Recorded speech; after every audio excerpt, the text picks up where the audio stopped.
Convidado para trazer a palavra para nós, nosso irmão Vanderlei. Estenda as mãos aqui, vamos orar por ele, para que ele possa ser um canal de bênção, para que ele possa falar aos nossos corações, né? Ser usado por Deus, para que a gente possa receber uma porção do Senhor nessa noite. Senhor, em nome de Jesus, usa o teu filho com poder e grande graça. Meu Deus, que ele seja um canal de bênção nessa noite, para falar o coração da tua igreja, aquilo, Senhor Deus, que nós, não aquilo que queremos ouvir, mas aquilo que precisamos ouvir do teu Santo Espírito. Por isso, usa o teu filho para falar o nosso coração, que haja, Senhor Deus, consolo, exortação, edificação, através da palavra do teu filho. Assim nós oramos, crendo no Senhor, crendo que o Senhor irá usar o teu servo, em nome de Jesus. Amém. Deus te abençoe, filho.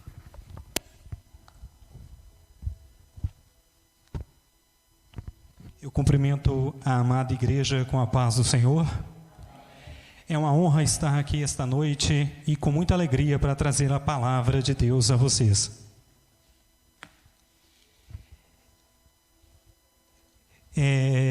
Há uma série de sermões essa semana que começou na quarta-feira e me tocou muito quando eu estava nesse banco na quarta-feira. O presbítero Antônio Tomás, ele falou sobre a vida após a morte. E aquilo me tocou muito porque disse assim: depois, quando morremos no pecado, nós temos a plena consciência do nosso pecado após a morte. Só não conseguimos arrepender. Aquilo me tocou muito. E veio uma série de sermão logo em seguida sobre arrependimento. E hoje eu também trago para você sobre arrependimento. Eu peço aos irmãos que abram a Bíblia no livro de Lucas, capítulo 15, versículos do 11 ao 31. Aqui nós vamos ver a parábola do filho pródigo.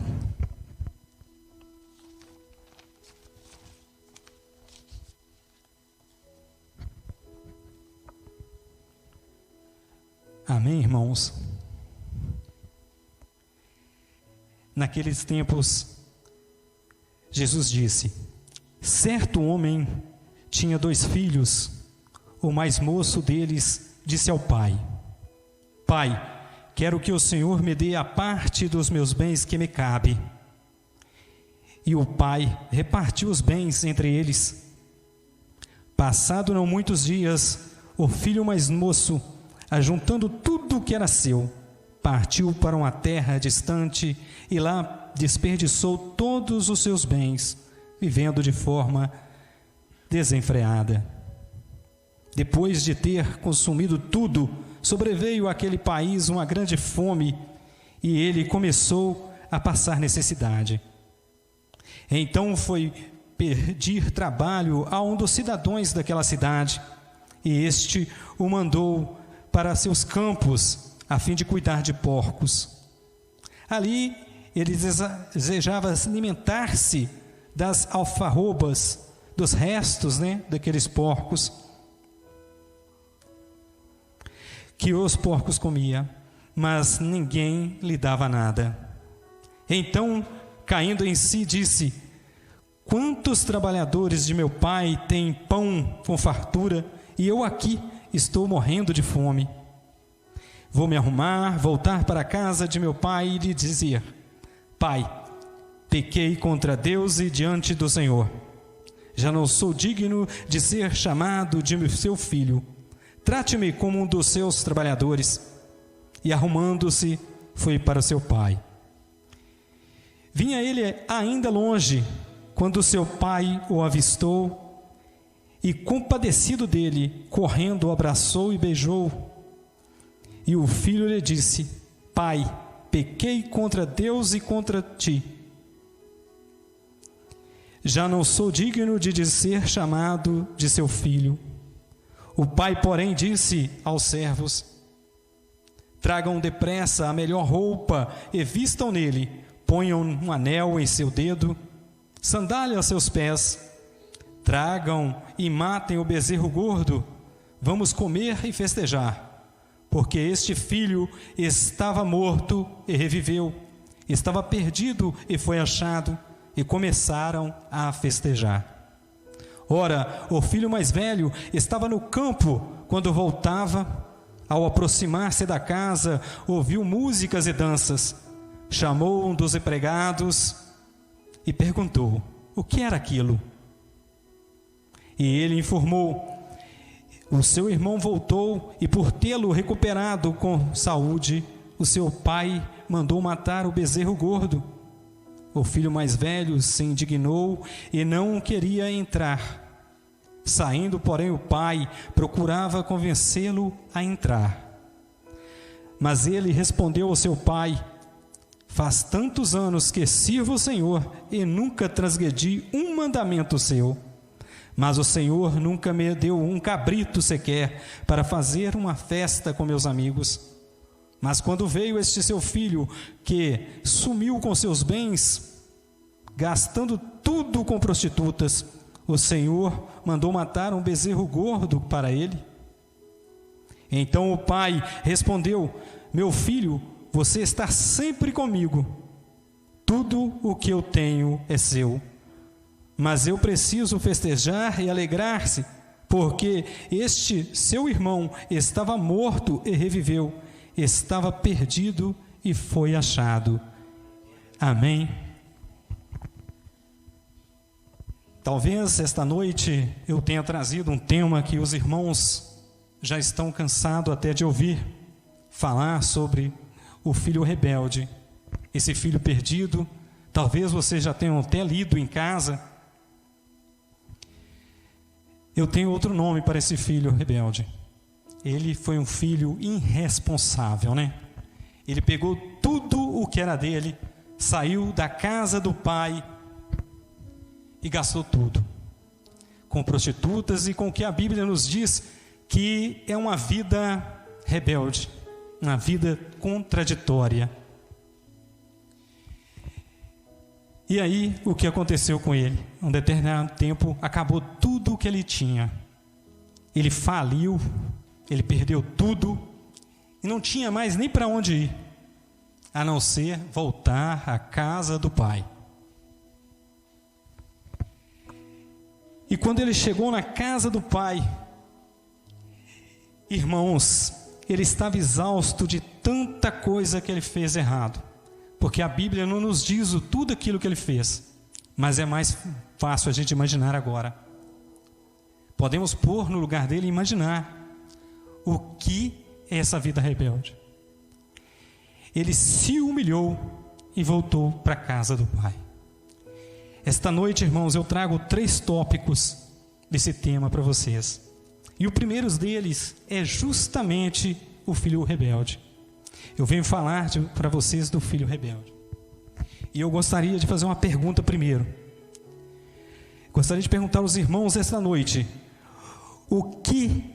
aonde está aqui dentro desse texto decisivo na história do filho rebelde?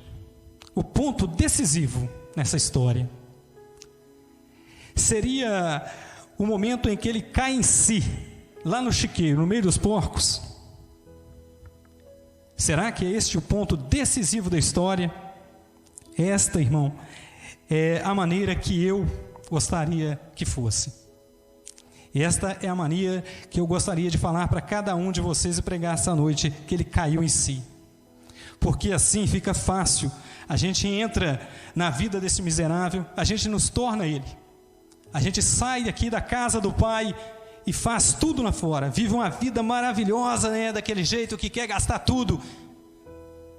E aí depois voltamos para a casa do pai com um sermão preparado de arrependimento.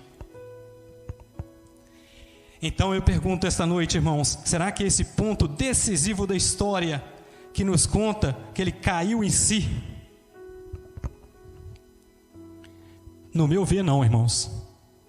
Gostaria de falar para os irmãos que seria muito fácil a gente sair da casa do pai, a gente criar um sermão de arrependimento e mesmo assim, talvez não seríamos abraçados pelo pai. O ponto-chave desta noite, meus irmãos, é o momento em que ele é abraçado pelo pai. Eu gostaria de falar, irmãos, para vocês esta noite, que é no braço do Pai que o arrependimento acontece. É no braço do Pai que o arrependimento, lá do fundo do coração, o nosso arrependimento de ser acontece. É no braço do Pai. Irmãos, eu gostaria de pedir a cada um de vocês, esta noite agora, que fechasse os olhos, abaixasse as suas cabeças agora nesse momento. Eu gostaria que você entrasse dentro do personagem da história. Você esta noite vai ser o filho pródigo. Neste momento, pode ser, irmãos, que nos sentíssemos mal antes, mas agora, nos braços do Pai, nós estamos naquele abraço forte do Pai, e nos detestamos, irmãos. Nos detestamos porque entendemos o nosso pecado. E, no entanto, não conseguimos mais escapar deste abraço. Se sinto abraçado esta noite, irmão. Pensávamos que estávamos fedendo ao chiqueiro, mas agora sentimos esse cheiro na nossa alma, irmãos. Mas mesmo assim, estamos num forte abraço. Nós estamos sendo abraçados bem forte por Deus neste momento. Havíamos composto um discurso de arrependimento, mas agora a consciência do pecado nos esmaga. Porém, a graça nos envolve. Irmãos, esta noite eu venho falar para vocês que o arrependimento acontece nesse momento, é dentro dos braços do Pai, é nesse abraço que estamos sendo arrependidos. Irmãos, esta noite eu trago 3 tópicos para vocês, e o segundo agora eu vou falar do Pai. Irmãos, prestem bem atenção. O que o Pai fez quando viu o Filho ao chegar. Irmãos, ainda com os olhos fechados, eu quero que vocês pensem o que o Pai fez quando viu o Filho chegando. O Pai viu o Filho voltando e ele correu a encontrar o seu filho. A Bíblia não nos diz para a gente que esse pai estava com a raiva tão forte, foi lá e simplesmente esbravejou com o filho.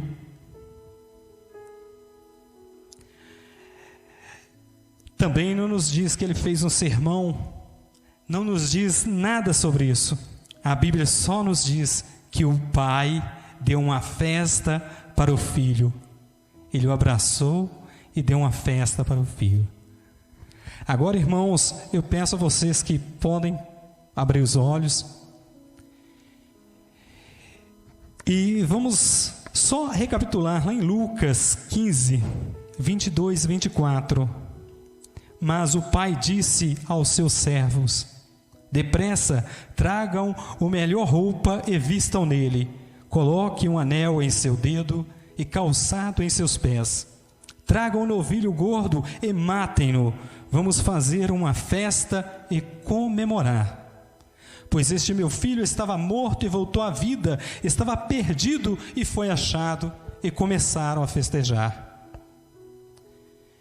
Irmãos, Jesus contou essa história para ilustrar quão grande é o amor de Deus para cada um de nós. Irmãos, ser cristão não é ser perfeito. A gente vai errar, a gente vai tropeçar, a gente vai cair. Às vezes a gente vai olhar para nós mesmos e vamos sentir que nós somos esse rebelde e que não tem ninguém mais rebelde que a gente. Mas uma coisa, irmãos, é muito importante nesse texto de hoje. Muito importante. É humilde arrependimento diante do Pai. Não é o sermão, irmãos. É o humilde arrependimento diante do Pai. Irmãos, eu vi a primeira vez que eu vi essa parábola foi numa igreja batista, há 10 anos atrás. E me tocou muito, essa mensagem por causa disso. Saber que a gente vai pecar, que a gente vai tropeçar, a gente vai cair, mas quando nós fomos ao encontro do Pai, esse Pai vai nos receber. Esse Pai vai nos receber. O terceiro tópico desta noite, irmãos, eu vou falar para vocês, é sobre o irmão que ficou em casa. Muitas de vocês vão ter na cabeça vários elogios para esse irmão. O primeiro deles é trabalhador, que o texto mesmo nos diz que ele estava no campo cuidando dos negócios do pai. E hoje em dia, como já foi dito nos sermões passados, quantos de nós podemos ver filhos trabalhadores hoje em dia? Muitos filhos estão querendo estar no sofá da sua casa, no celular, talvez até acordando ao meio-dia. Eles ficam alienados na internet durante a noite e sonham em ter uma vida totalmente cheia de bens materiais, sem ao menos trabalhar. Então, irmãos, esta noite eu venho falar nesse tópico sobre irmãos, sobre o irmão, que pecamos também no braço do Pai. Essa noite, irmãos, eu gostaria que vocês frisassem isso. Nós pecamos também nos braços do Pai. Em Lucas 15, 28, o filho mais velho encheu-se de ira e não quis entrar, então seu pai saiu e insistiu com ele. É isso que Deus faz, irmãos. Ele insiste com cada um de nós. Através de uma boa palavra, através de uma pessoa falando, vamos ao culto, através de uma passagem bíblica que a gente sem querer pega na Bíblia e lê, ou que alguém toca na gente mandando uma mensagem no WhatsApp, mandou uma mensagem para qualquer lugar, porque Deus não nos quer no pecado. Este irmão disse aqui que nunca transgrediu o mandamento de seu pai. Mas ele não tem amor com o irmão. Paulo, em 1 Coríntios, capítulo 13, versículo 13, diz assim: eu nada sou sem amor, e não adianta. Então quer dizer que sem amor nada sou e nada adianta. Este irmão, ele queria fazer várias festas com os amigos, mas não quis participar da festa com o pai, com o irmão e com a família. Isso é que é hipocrisia. Isto é que é falta de amor. Irmãos, eu não vou falar que ele estava errado, não. Não vou falar, não. Na visão dele, o irmão não merecia aquela festa. Mas a gente não pode ouvir por merecimento. Igual também ouvi, e nem vou entrar muito detalhe nos sermões passados. Porque se a gente achar que eu mereço isso, porque eu estava aqui trabalhando, eu estava aqui fazendo isso, isso e isso, a gente acaba nem vivendo. Entramos numa depressão profunda porque achamos que merecemos mais do que a outra pessoa, ou também a pessoa talvez não está dando pouco amor para a gente. A minha esposa não faz isso, o meu esposo não faz aquilo.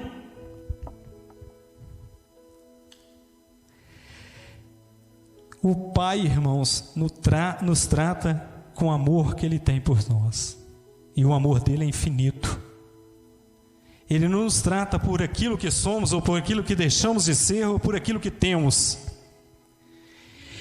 E essa noite eu venho falar para vocês que quando pecamos no chiqueiro, lá, longe de casa, é bem diferente de pecarmos nos braços do Pai.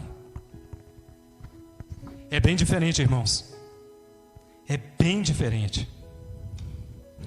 Tem muita gente que acha que pode pecar aqui no cantinho, que no cantinho ali o pastor não está vendo, ali o irmão da igreja não está vendo, ali fulano não está vendo. Irmãos, eu quero dizer para vocês que isso não é verdade. Em Coríntios capítulo 6, 19 e 20, podemos ver que nós estamos ligados a Deus, estamos ligados ao Cristo, e tudo que pecamos, pecamos com o Cristo. Lá diz assim, preste bem atenção, irmãos: acaso não sabem que o corpo de vocês é santuário do Espírito Santo que habita em vocês, que lhes foi dado por Deus, e que vocês não são de vocês mesmos? Vocês foram comprados por alto preço, portanto, glorifiquem a Deus com o seu próprio corpo. Alguns cristãos, algumas pessoas que estão na igreja, acham que é fácil a gente entrar na casa do Pai e sair da casa do Pai a hora que a gente mesmo convém. Ah, eu vou, eu volto. Eu me arrependo, eu volto. Eu vou, eu volto. Gente, isso é totalmente mentira. Aqui a gente não vê desempenho, aqui a gente não vê a vontade própria. Aqui a gente só vê o toque do Espírito Santo na gente que dentro da igreja. Irmãos, preste bem atenção, que quando conhecemos o caminho reto e o caminho do pecado, e nós escolhemos pecar, preste bem atenção, irmãos, essa noite, nós fedemos a porcos, mas estamos no braço do Pai. Irmãos, prestem atenção, você já não está no chiqueiro, irmão, você está fedendo a porco no braço do Pai. Isso é pior, irmão, isso é 1000 vezes pior. Isso é 1000 vezes pior de criticar o irmão que não conhece, que não estava na igreja, e você estava na igreja, você saiu para pecar e depois você resolveu voltar para o braço do Pai. O evangelho segundo o chiqueiro é esse. É esse que você ensina a pessoa rebelde, fala assim: ah não, vou lá, vou fazer um sermãozinho, vou fazer o meu arrependimentozinho e vou entrar na igreja, vou arrepender desse pecado.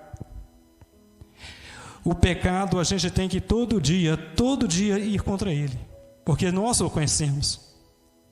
Nós temos que nos desvencilhar todos os dias, irmãos. O evangelho é um anúncio de alguém que recebe o pecador, come com ele. É isso que a gente vê na Bíblia, não é? Mas não se junta a esse pecador. Ele ensina a esse pecador o verdadeiro arrependimento. Ensina o verdadeiro caminho a ser trilhado. Isso é que é ser um verdadeiro cristão. Essa é que é a nossa função aqui na igreja, irmãos. É mostrar e levar esse arrependimento em frente.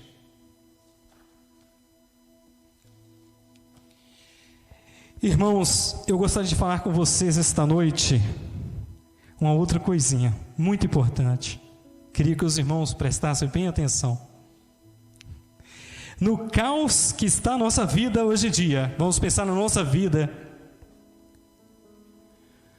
O que é comunicação e intimidade com Deus? O irmão não tinha essa comunicação e não tinha intimidade com o Pai. Porque eu estou imaginando agora, não sei se vocês estão imaginando, a cara que o irmão fez quando o pai olhou para ele e disse: irmãos, você sempre está comigo, tudo o que é meu é teu. Você não sabia que tudo o que é meu é teu? Irmãos, imagine. Hoje em dia, irmãos, eu vou falar para vocês uma coisa. O crente que não estuda a Bíblia, que não procura ter um relacionamento maior com Deus, acaba perdendo muitas bênçãos e privilégios, porque só os filhos de Deus têm. Essa frase, irmãos, é muito forte. Presta atenção, eu vou repetir para vocês. O crente que não estuda a Bíblia e não procura ter um relacionamento maior com Deus, acabam perdendo muitas bênçãos e privilégios que só os filhos de Deus têm. Já imaginou se aquele irmão soubesse e tivesse essa interação com o pai? Ele teria dado várias festas e festa com os amigos, porque tudo do pai era dele. Ele estava trabalhando, ele estava mexendo com as coisas, mas não notou, não teve esse ponto para dialogar com o pai. É isso que a oração nos faz. A oração nos traz um diálogo aqui e agora com o Pai. O estudo da Bíblia nos traz também essa comunicação com o Pai, porque nós entendemos o que Ele quer nos passar, irmãos.